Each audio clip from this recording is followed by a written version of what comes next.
자, 오늘은 하나님의 구속 역사 시리즈 두 번째 시간입니다. 본문으로 들어가는 첫 번째 시간이기도 하고요. 오늘 다윗과 요나단이라는 제목으로 하나님의 말씀 증거하도록 하겠습니다.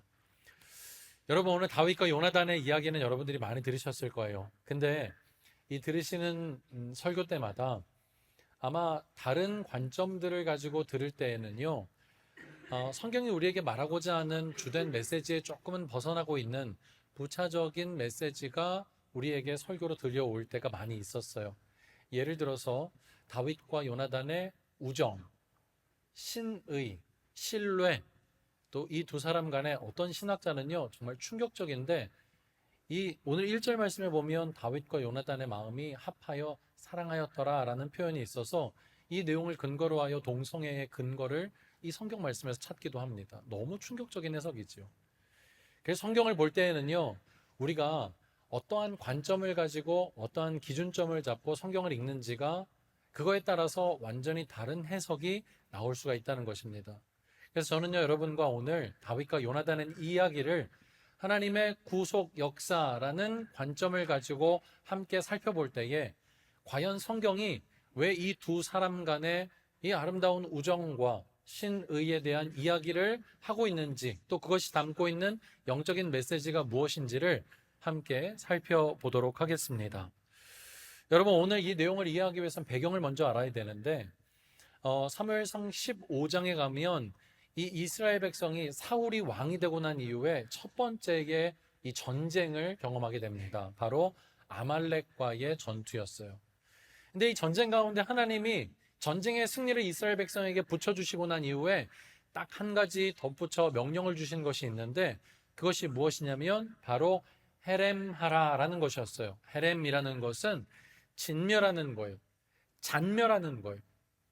남녀노소 우양할 거 없이 모든 전쟁 가운데 전리물을 취하지 아니하고 다 완전히 싸그리 진멸하는 것을 헤렘이라고 하는데, 여러분, 사울의 마음속에 왕이 되고 난 이후에 많은 사람들이 자기를 칭송하며 높이는 가운데 인간적인 생각이 들면서 무슨 생각이 들었냐면 좋은 것들을 남기고 싶은 아주 인간적인 마음이 그 전쟁의 끝자락에 사울의 마음 가운데 들었던 것이죠. 선지자가 아주 호되게 이 들리는 이 짐승의 소리가 무엇입니까?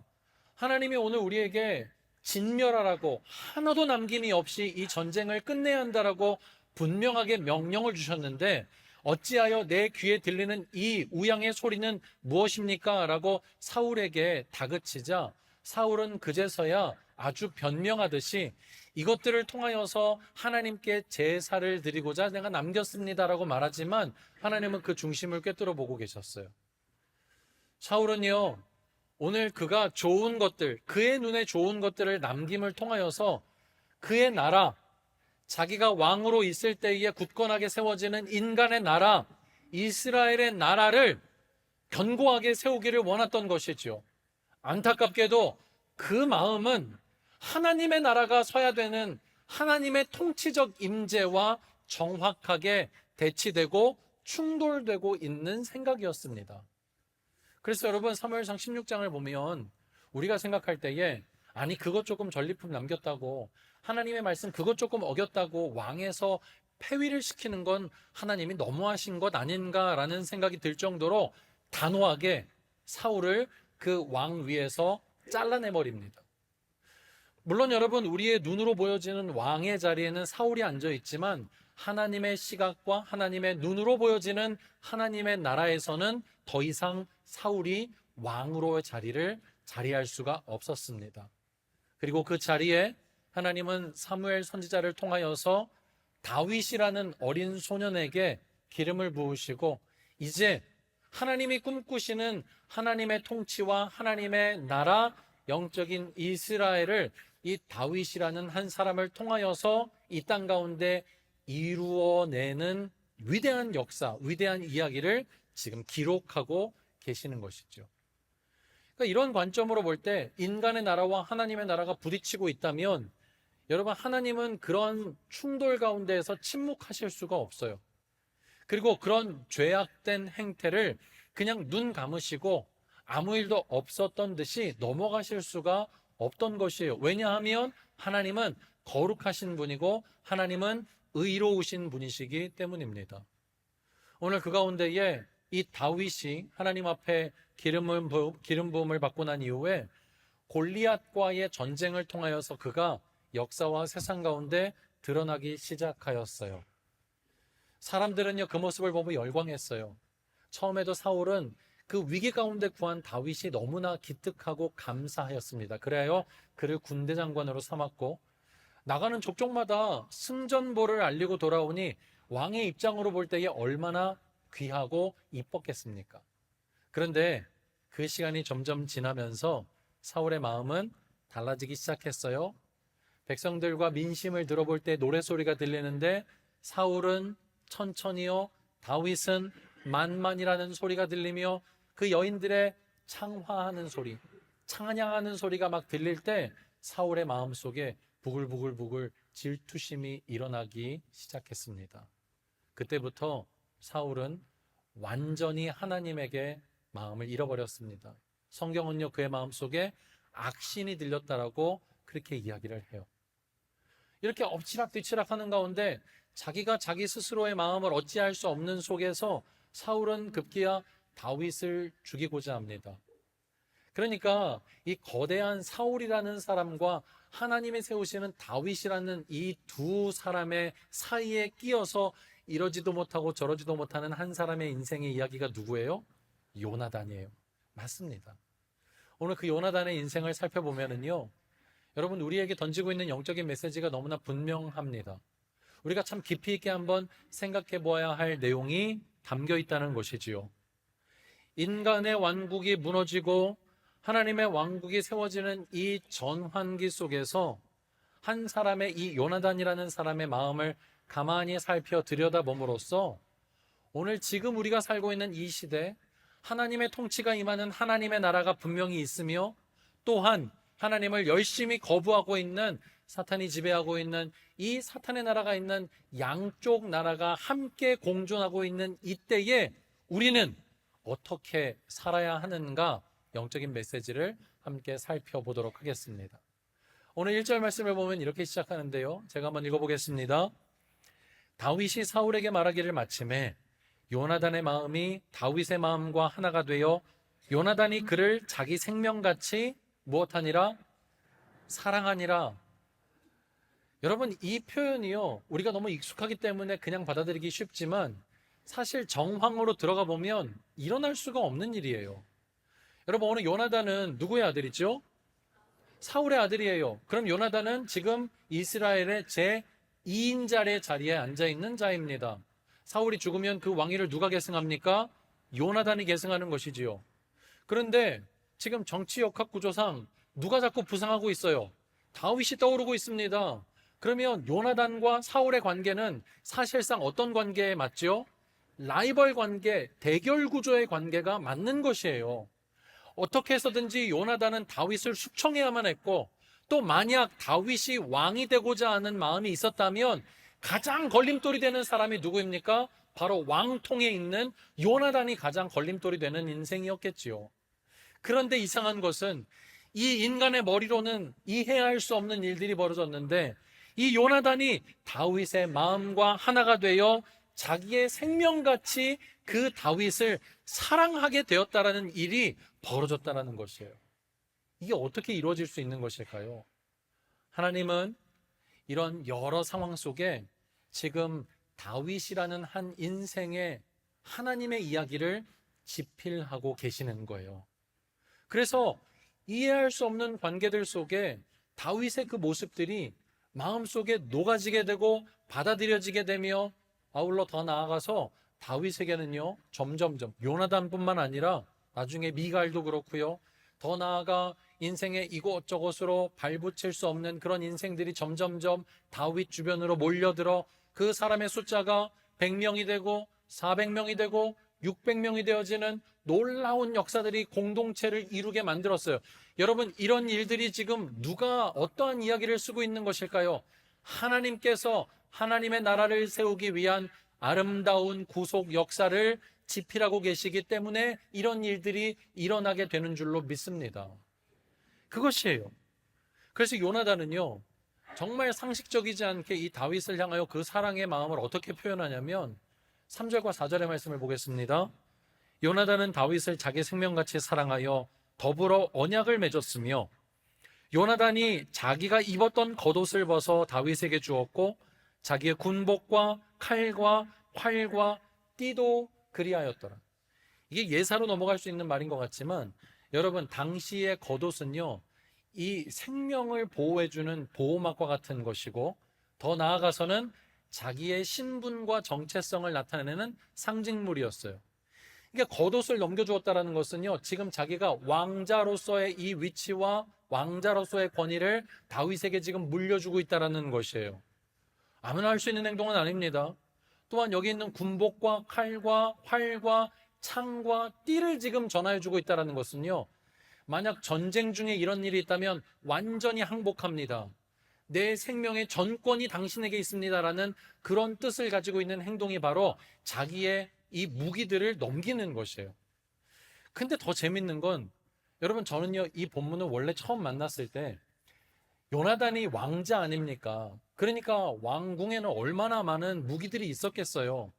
그러니까 그 많은 무기들 중에 하나를 다윗에게 주었다라고 생각했는데 오늘 이번 설교를 준비하며 다시 말씀을 연구하다 보니까 여러분, 사무엘상 13장 19절에서 22절의 말씀을 제가 한번 읽어보겠습니다. 그때 이스라엘 온 땅에 철공이 없었으니 이는 블레셋 사람들이 말하기를 히브리 사람이 칼이나 창을 만들까 두렵다 하였습니다. 온 이스라엘 사람들이 각기 보습이나 삽이나 도끼나 괭이를 벼리려면, 벼리다라는 건 날을 세운다는 뜻이죠. 잘 알고 계시지요? 블레셋 사람들에게로 내려갔었는데 곧 그들이 괭이나 삽이나 쇠스랑이나 도끼나 쇠채찍이 무딜 때에 그리하였으므로 싸우는 날에 사울과 요나단과 함께한 백성의 손에는 칼이나 창이 없고 오직 사울과 그의 아들 요나단에게만 있었더라. 여러분, 이스라엘 백성들 가운데에 철공이 없었어요. 그렇다고 해서 이 철기 문화가 없었던 것은 아니지만 여러분이 가까운 나라 블레셋에서 이스라엘 백성에게 철 다룰 수 있는, 철의 날을 세울 수 있는 그런 기술을 차단했다는 뜻입니다. 이스라엘 백성 가운데는 무기가 없었어요. 오직 누구만이 칼과 무기를 갖고 있었냐면 왕된 사울과 그 아들 된 요나단만 칼을 가지고 있었다는 것이지요. 여러분, 이때 이들에게 있어서의 칼은 어떤 상징입니까? 힘의 상징이에요. 권세의 상징입니다. 내가 누군가의 생명을 찬탈할 수 있는 생명 여탈권을 가지고 있는 그 위치적으로 그 권세를 보여주는 것이 바로 그 칼이에요. 여러분, 그 하나밖에 없는 그 칼을 요나단은 지금 다윗에게 넘기고 있다는 것이지요. 여러분, 이만큼 요나단은요, 다윗에게 그의 온 마음과 뜻을 다 전하고 있었습니다. 그런데 여러분, 그 마음속에 요나단이 이렇게 생각한 데에는요, 오늘 사울의 나라가 길지 않다라는 것을 그도 또한 알고 있었기 때문이에요. 우리 사무엘상 13장 14절의 말씀을 제가 읽겠습니다. 지금은 왕의 나라가 길지 못할 것이라 여호와께서 왕에게 명령하신 바를 왕이 지키지 아니하셨으므로 여호와께서 그의 마음에 맞는 사람을 구하여 여호와께서 그를 그의 백성의 지도자로 삼으셨느니라. 이 사무엘상 13장 말씀드린 대로 여러분, 이 사울이 폐위될 때에 선지자의 입술을 통하여 주신 하나님의 말씀이에요. 이걸 왕궁에 있는 요나단도 함께 들었으리라 생각이 됩니다. 그리고 다윗을 바라볼 때 정말 하나님이 함께 하시는 인생이구나라는 것을 아마 피부로 또 함께 느끼는, 전쟁의 승리나 그의 용모나 그의 모든 삶이 하나님이 함께 하신다라는 것을 주변에 있는 많은 사람들이 인정할 수밖에 없었으리라, 그런 생각을 한번 해보게 됩니다. 여러분, 이 교체기 가운데에 이 요나단의 인생은요, 어떤 면에서는 우리 신앙인들이 이 경계선을 살아가는 가운데에 이 어떤 결정을 내리며 신앙의 모습을 유지해야 되는가를 던지는 중요한 메시지를 담고 있어요. 오늘 요나단에 대해서 성경이 아주 도드라지게 독특한 표현을 쓰고 있는 단어가 있는데 제가 20장 42절을 한번 읽어보겠습니다. 여러분 한번 요나단의 위치와 정체성을 말해주고 있는 특별한 표현이 무엇인지를 한번 살펴보시길 바라요. 요나단이 다윗에게 이르되 평안히 가라. 우리 두 사람이 여호와의 이름으로 맹세하여 이르기를 여호와께서 영원히 나와 너 사이에 계시고 내 자손과 내 자손 사이에 계시리라 하였느니라 하니 다윗은 일어나 떠나고 요나단은 성읍으로 들어가니라. 여러분, 요나단이 들어간 그 성읍은 어떤 성읍이지요? 사울의 성읍이에요. 물론 혈연관계의 아버지의 아들이기 때문에 그가 집으로 돌아간 것이라고 우리가 볼 수도 있겠지만, 아니요, 성경은 지금 의도적으로 다윗과 이 요나단의 이 함께할 수 없는 공간적 나누어짐과 이 생내적으로 하나님이 이 둘 사람 사이를 지금 구분하고 있다는 것을 말씀을 통하여 우리는 발견할 수가 있습니다. 오늘 다시 한번 보면 내 자손과 내 자손 사이에 하나님이 계실 것이다, 지금 나뉘어지고 있고요. 또 하나는 다윗은 일어나 떠나며 요나단은요 성읍으로 다시 들어갑니다. 그 자리, 자기의 삶의 자리, 하나님 아버지가 통치하는 나라가 아니었던 그 아버지, 육신의 아버지가 인간 왕국을 만들기 위해 그의 한 손에는 칼을 잡고 그 칼로 말미암아 견고하게 붙잡으며 내려놓지 않으려고 하는 그 인간 왕국에 인간이 왕이 되어 있는 그 자리로 지금 요나단은 돌아가고 있다는 것이에요. 여러분, 요나단의 신의가 거짓이었을까요? 아닙니다. 요나단의 사랑이 그냥 무늬만의 사랑이었을까요? 아닙니다. 그는 생명을 걸고 아마 다윗을 사랑한 줄로 저는 생각합니다. 그러나 성경이 오늘 요나단에 대해서 뭐라고 정의하냐면, 결정적인 순간에 마지막 결단해야 하는 그 절대절명의 순간 가운데 그는 언제나 어디로 돌아갔냐면 자기에게 익숙한 자리로, 자기에게 있는 그 인본적인 자리로, 아버지가 만들고 굳건하게 계속하기를 원하는 하나님을 대척하고 있는 하나님의 대적자의 그 자리 성읍 안으로 요나단이 들어가고 있다는 거예요. 말씀 한 구절 더 보겠습니다. 사무엘상 23장 17절과 18절입니다. 곧 요나단이 그에게 이르기를 두려워하지 말라. 내 아버지 사울의 손이 내게 미치지 못할 것이요 너는 이스라엘 왕이 되고 나는 내 다음이 될 것을 누구도 안다고 그래요? 내 아버지 사울도 안다 하니라. 두 사람이 여호와 앞에서 언약하고 다윗은 수풀에 머물고 요나단은 자기 집으로 어떻게 해요? 돌아가니라. 오늘 사울도 알고 있었어요. 다윗도 알고 있었어요. 오늘 요나단도 알고 있었어요. 그런데 그 안에 안다라는 것은 동일하였는지 모르지만 그 아는 것이 그의 삶을 지배함을 통하여서 결단과 결정과 그의 삶에 직접적인 영향을 미치는 두 갈래 길이 완전히 지금 나누어지고 있다는 것이죠. 사실상 여러분, 다윗은 자기가 왕이 되고자 하는 것이 목적이 아니었어요. 그는요, 때때로는 외로운 긴 밤 가운데 연주를 하며 하나님과의 독대의 시간을 갖는 목동의 모습도 있었습니다. 그의 인생 가운데는요, 여러분, 왕궁 가운데 있지만 그 자리가 너무나 가시방석과 같은 눈치만 봐야 하는 그런 왕궁 생활도 있었어요. 여러분, 다윗이 자기가 왕이 아니잖아요. 다윗도 성정을 가진 생각이 있는 사람인데 자꾸만 정치역학적으로 주변에서 사울은 천천히요, 다윗은 만만이다 막 이러하면 다윗이 거기에 덩실덩실 막 춤을 추면서 그래 내가 왕이다 여러분 이랬겠습니까? 너무나 불편했을 거예요. 그 상황을 모면하고 싶었을 거예요. 여러분, 사울이 그 상황이 너무나 견디기 힘들어가지고 창을 들어 다윗에게 던지는 일들이 두 번 피하니라 반복되고 있는 상황 속에서 정상적인 사고를 가진 다윗이라면 편하지 않았을 것이에요. 늘 쫓기는 삶이고 눈치 보는 삶이었겠지요.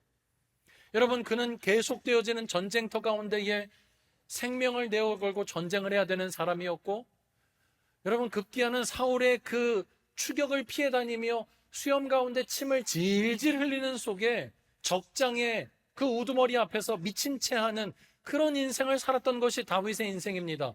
자, 그런데 여러분, 그렇다고 하여 다윗의 인생이 실패였을까요? 그렇다고 하여서 다윗의 인생은 하나님이 유기한 그런 인생이었을까요? 아니요. 우리의 눈으로 바라볼 때에는 비록 그의 인생이 남루한 나그네와 같은 인생을 오래도록 길게 살아야만 했지만 사무엘에게 기름 부음을 받았을 때부터 오히려 그는 인생의 저 밑바닥으로 떨어질 수밖에 없는 그런 인생을 살았지만 여전히 그의 인생 속에는 누가 붙잡고 있었습니까? 하나님이 붙잡으시며 하나님의 이야기가 하나님의 다윗의 삶 가운데에 지필되고 있는 줄로 믿습니다. 여러분, 요나단은요, 겉보기로 볼 때 사울은 얼마나 휘황찬란한 왕궁 생활을 했는지 몰라요. 여러분, 겉보기에는요, 요나단의 그 지고한 사랑과 신의, 다윗을 향한 신실함이 얼마나 위대한지 칭송을 받아 마땅한 모습으로 보여집니다. 그러나 그 마음속 깊숙한 곳에 예수 그리스도의 사랑이 아닌 자기의 사랑, 자기의 열심, 자기의 그 신의와 신뢰, 이것을 구축함을 통하여서 다윗을 사랑하는 그런 모습은요, 성경 가운데서 뭐라고 말하냐면 하나님을 대적하는 불법이라고 말을 하는 것이에요. 이런 표현하면 그렇지만 여러분, 조폭들도 의리가 있습니까? 있지요.